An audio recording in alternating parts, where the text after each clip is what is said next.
নমস্কার, কেমন আছেন সবাই? আশা করছি সকলেই ভালো আছেন, সুস্থ আছেন। সীমা বেঙ্গলি লাইফস্টাইল ব্লগের নতুন আরেকটি ভিডিওতে আপনাদের সবাইকে স্বাগত জানাই। এই মুহূর্তে যে যেখান থেকে এই ব্লগটি দেখছেন সবাইকে সাথে নিয়ে ব্লগটি শুরু করছি। আশা রাখছি আজকের ব্লগটি ভালো লাগবে। আজ হচ্ছে বৃহস্পতিবার, সকাল এখন 10:30 নাগাদ, আর এখন থেকে আপনাদের সাথে নিয়ে ব্লগটি শুরু করছি। বৃহস্পতিবার প্রচণ্ড তাড়াহুড়ো থাকে, সমস্ত কাজকর্ম এক এক করে সেরে নিচ্ছি।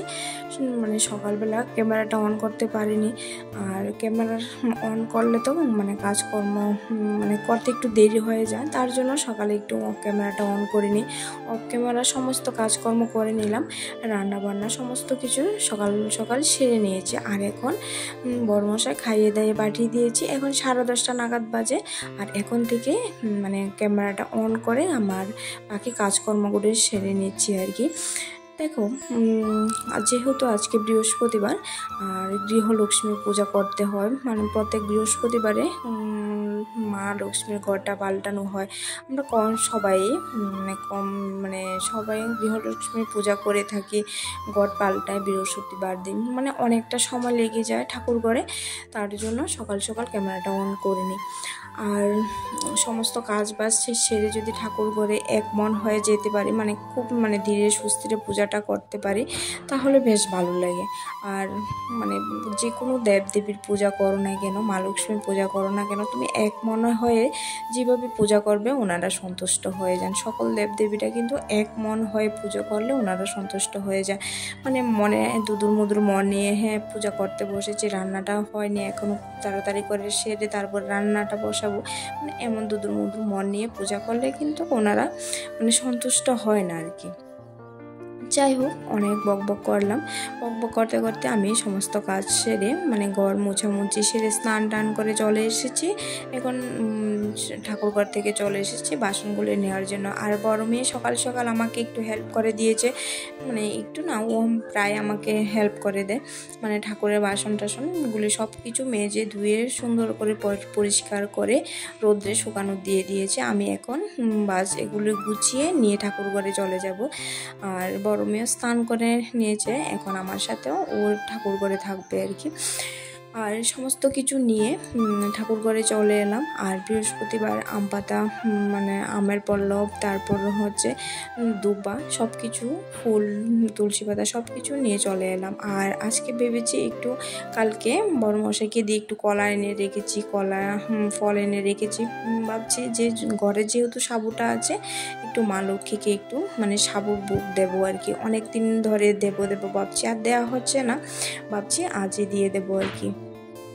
আর বৃহস্পতিবারে একটু মানে খুব ধীরে সুস্থিরে পূজাটা দিলে মানে মনটাও একটু শান্তি থাকে, তার জন্য একটু মানে ধীরে সুস্থিরে পূজাটা করবো আর কি। মানে কোনো তাড়াহুড়ো নেই, কোনো ঝামেলা নেই।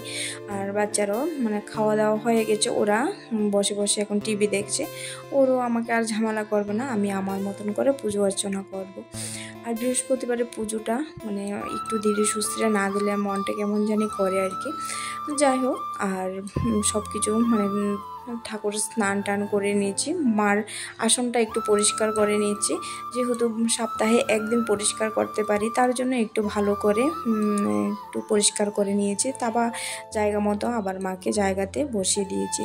এখন আমি সমস্ত কিছু রেডি করে নিচ্ছি, রেডি করে তারপর পূজার জন্য শুরু করে দেব।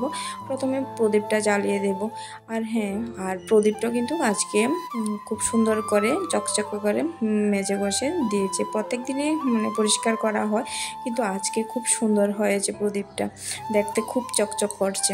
আর আজকে বাসনগুলি পিতাম্বরী পাউডার দিয়ে মেজে তারপর একটু স্রাব দিয়ে মেজেছে, খুব সুন্দর হয়েছে। আর এখন আমি মানে লক্ষ্মীর ঘরটা সবার আগে লক্ষ্মীর ঘরটা বসিয়ে দেব। আর হ্যাঁ, একটা কথা শেয়ার করছি আপনাদের সাথে, যে লক্ষ্মীবারে মানে বৃহস্পতিবারে কর্পূর জ্বালিয়ে অবশ্যই ধূপ জ্বালাবেন। ধূপ জ্বালিয়ে তারপর কর্পূর দিলে মানে খুব উপকার হয় আর কি, মা লক্ষ্মী খুবই সন্তুষ্ট হয়। আর কর্পূরের ধোঁয়া নাকি মা লক্ষ্মীর খুবই প্রিয়, শুধু মা লক্ষ্মী না, সমস্ত দেবদেবীরই খুব প্রিয়। তাই আমি চেষ্টা করি যে কর্পূরটা মানে বৃহস্পতিবার শুক্রবার রাখতে। কম বেশি আমি প্রত্যেক দিনই কর্পূর দিই আর কি, বিশেষ করে সন্ধ্যাবেলায় মানে আমার প্রত্যেক দিন সন্ধ্যাবেলা আমার কর্পূরটা জ্বালানো হয়। আর পূজা ঘরে আসলে মানে ধূপ জ্বালালে আমি কর্পূর একটু ব্যবহার করি। আর কর্পূর জ্বালালে না খুব সুন্দর একটা স্মেলও আসে, খুব ভালো লাগে স্মেলটা। আর যেহেতু মা লক্ষ্মীর পূজা, মা লক্ষ্মীকে একটু খুশি করার দায়িত্ব তো আমাদের, তাই না? তার জন্য একটু কর্পূর জ্বালিয়ে একটু ভালো করে ধূপ ধুনা দিয়ে মা লক্ষ্মীর ঘরটা বসিয়ে দিলাম। সবার আগে মা লক্ষ্মীর ঘরটা বসিয়ে দিলাম, তারপর সমস্ত কিছু রেডি করে তারপর দিয়ে দিলাম, বুকটা সাজিয়ে দিয়ে দিয়েছি। আর আমার বুকের থালাটা না মানে খুব ছোট হয়ে গেছে, আর বেশি করে দেয়া যায়নি আর কি, খুব কম করে দিয়েছি। অনেক দিন ধরে ভাবছি যে মানে বড় করে দুটো থালা আনবো আর কি, থালা গ্লাস আনবো। থালা গ্লাসটা অনেক আগের থেকে শাশুড়ি মাই এনেছে, খুব ছোটো ছোটো, আর বেশি একটা মানে মানে যখনই বুক দিই তখন বেশি একটা জায়গা হয় না। যাই হোক, সমস্ত কিছু দিয়ে পূজা টুজা কমপ্লিট করে চলে এলাম রান্নাঘরে। আর যেহেতু সকালে খাওয়ার মধ্যে শুধু দুধ আর রুটি খাওয়া হয়েছে, আর কিছু খাইনি। আর ছেলেমেয়েরা খেয়ে নিয়েছে, আমি আর আমার বড় মেয়ে বাকি রয়েছি আর কি। আর সকালে কী কী রান্নাবান্না করলাম তোমাদেরকে দেখিয়েছি। আর রান্নাবান্নার মধ্যে আজকে কুমড়ো দিয়ে মানে সিম বিচি ভেজে কুমড়ো দিয়ে একটু মানে শুকনো শুকনো করে করেছি। এটা আমার বরমশাই খুবই পছন্দ করে, তার জন্য কুমড়োটা রান্না করলাম। আর উচ্ছে পাতা দিয়ে ডাল ফুটিয়ে একটু রান্না করলাম। আর হচ্ছে আলু সেদ্ধ আর উচ্ছে ভাজি। আর রয়েছে পান্তা ভাত, মানে আগের দিন রাতের ভাত রয়েছে, অনেকগুলো ভাত রয়েছে, তাই এগুলো ফেলে দেবো নাকি, তার জন্য এগুলো আমরা খেয়ে নেব, আমি আর আমার বড় মেয়ে মিলে খেয়ে নেব। তার জন্য একটু মানে আলু সেদ্ধ করে রেখেছি, ভাতের সঙ্গে আলু দিয়ে দিয়েছি। আলু সেদ্ধ সঙ্গে খেতে তো খুব ভালো লাগে, আলু সেদ্ধ। তারপর হচ্ছে এখানে ডালা বড়া করছি, ডালা বড়া দিয়ে জমিয়ে আজকে পান্তা ভাত খাওয়া হবে। আর ডালে বড়া করা আমার কমপ্লিট হয়েছে, এখন খাওয়া দাওয়া করতে বসে গেছি। আর বড় মেয়েকে দিয়েছি, এখন আলু ভর্তাটা মেখে নেবে। আর মাখামাখি ব্যাপারটা ও খুব ভালো করে মাখে আর কি, তার জন্য প্রায় সময় ওকে দিয়ে দেখবেন যে প্রায় সময় ওই মানে মাখা জিনিসটা ওই করে। আর আমি এখানে মানে জল মানে ঠান্ডা পান্তা ভাতটা থালে থালে নিয়ে নিচ্ছি। আর ছোটো মেয়ে বলছে যে খাবে, বলছে মা আমি তোমার সাথে 2 গ্লাস খাবো আর কি। যাই হোক, ক্যামেরার পেছনে ছোটো মেয়ে আছে, আর মেয়ে বড়জন ছোটোজনকে একটু বলছে খাবি চলে আয়। যাই হোক, এখন আমরা খাওয়া দাওয়া করছি। আর আজকে কী দিয়ে খাওয়া দাওয়া করলেন অবশ্যই জানাবেন কিন্তু। আর হ্যাঁ, আর ব্লগটি কেমন হয়েছে অবশ্যই কমেন্টের মাধ্যমে জানাবেন। আর ভালো লেগে থাকলে অবশ্যই একটি লাইক কমেন্ট শেয়ার করবেন। আর যারা এখনও কোন চ্যানেলটি সাবস্ক্রাইব করনি, চ্যানেলটি সাবস্ক্রাইব করে আমার পাশে থাকবে। এখন আমার খাওয়া দাওয়া কমপ্লিট হয়ে গেছে, এখন থালা বাসনগুলো একটু ঘষা মেজা করে মানে পরিষ্কার করে রেখে দেব। আর ক্যামেরার পেছনে আমার ছেলে আছে আর আমার সাথে কথা বলছে, ওর সাথে কথা বলতে বলতে আমি বাসনগুলো ধুয়ে নিচ্ছি আর কি। আর নিচে যে খাওয়া হয়েছে বড় মেয়ে বলছে আমি একটু মুছে দিয়ে দিই, আমি হ্যাঁ হ্যাঁ ও মুছে দিচ্ছে আর কি। আর ছেলে এদিকে বলছে মা আমি ক্যামেরাটা সামনে নিয়ে আসি আমি বলছি না না এখন নিয়ে আসবি না, একটু তারা। ওর সাথে কথা বলতে বলতে কাজগুলো কমপ্লিট করে নিচ্ছি। আর প্রায় অনেক দিন পর কিন্তু পান্তা ভাত খেয়েছি, খুব ভালো লেগেছে। আর এখন প্রচণ্ড গরম চলে এসছে, রোজ দিনই মানে পান্তা ভাত খেতে খুব ভালো লাগে।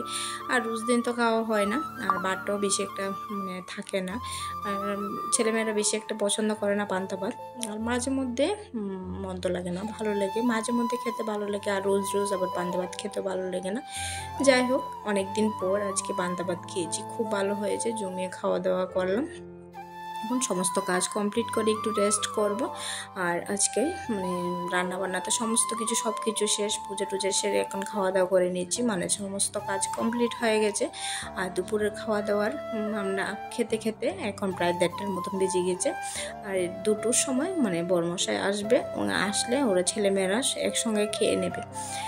আবার চলে এলাম সন্ধ্যাবেলা। সন্ধ্যায় একটু মানে বাড়ি খাবার খাওয়ার জন্য, যেহেতু পান্তা ভাত খাওয়া হয়েছে তার জন্য একটু সুজি করব আর সুজি আর রুটি খাবো সন্ধ্যার টিফিনে। আর আজকে ব্লগটা এই পর্যন্তই। আর দেখা হবে পরবর্তী আরেকটা নতুন ব্লগে। ততক্ষণের জন্য সকলে ভালো থাকবেন, সুস্থ থাকবেন। দেখা হবে নেক্সট ব্লগে। টাটা।